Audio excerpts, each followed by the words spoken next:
in terms of Dr. Nishant Dhimel's, what he's saying about our roadmap. So he's saying the idea is to build reserves up to 4 months of imports, so 6 to 7 billion US dollars. He says sovereign credit rating upgrade is essential, and keeping interest rates at single digits will be helpful. Primary deficit under 3%.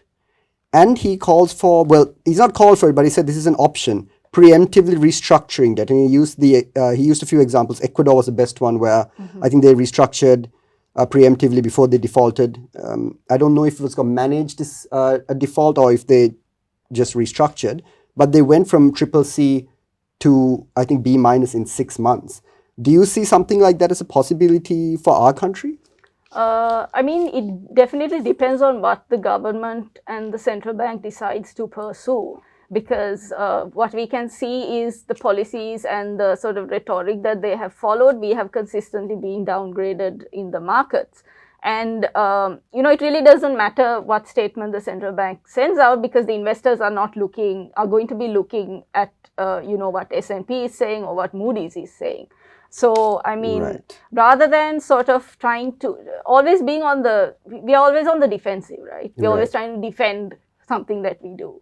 So, I think what Dr. Nishant Dhimel is sort of advocating is taking more of an offensive approach, where I think I've also watched some of his interviews and all these sort of things he has sort of said.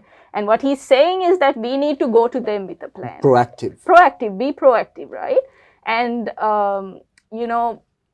unless, and everybody, I think there's this sort of misconception that when people call for a default, because there was recently entire collective of Ceylon Chamber of Commerce, lots of business leaders asking the government to sort of defer the $500 million US dollar bond payment and to instead focus on bringing down, the imports that people need.